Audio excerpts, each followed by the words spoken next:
in February. President Muhammadu Buhari has already said that he is running for a second term, but other possible candidates have also come forward, including the former Vice President Atiku Abubakar, and another hopeful is Omoyele Sowore, best known for starting the news website Sahara Reporters in the United States. Well, in his own words, he said he wants to free Nigeria, take the country back. So I asked him what he can offer Nigerians.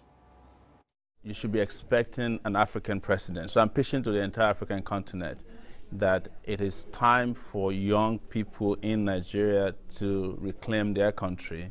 For 58 years, Nigeria has not had the kind of leadership that could take it on the path of progress, peace, and prosperity that could infect the African continent. So Nigeria, 198 million people, need a leader with fresh vision and a leader that can pull Nigeria from poverty into prosperity and to put the Nigerian economy on track in such a way that it works for Nigerians, not outsiders. Well, the election is less than 12 months away now. Not only do you have to organise yourself, release your manifesto, you have to fund it. In fact, how are you funding it? Elections are about money, but in our own case, it's also about political capital. We've come with huge political capital, but we're also raising money online, disruptively.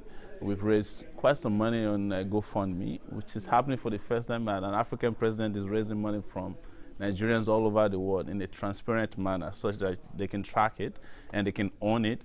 And we are not going to practice the politics of the old where people package rice, beans, and some piece of clothing and give them out as handouts so as to buy people's votes and conscience. This time around, we are selling ideas to Nigerian people on how the country can be put on track. You talk about a younger generation finally having a worthy leader. Do you believe that is you? Absolutely. I don't only think that that's what has shown from the kind of reception. This is less than 3 months that we declared. We have someone, there's no candidate that is as new as I am, but no one of them can boast of the kind of followership and, enthusiasm and excitement that my candidacy has generated. And all that can tell me is that they consider me worthy, and I see that as a privilege, and I appreciate that. Now, your style of journalism is quite abrasive. Are you not concerned that you've made some very powerful enemies? I've been making enemies since I was in the university as a student activist. So it's not about the powerful enemies, but I'm more interested in our powerful friends now. It is their time. We'll be hearing more from him, I'm sure. Sport Now with Peter. Hey, thanks, Luquesa.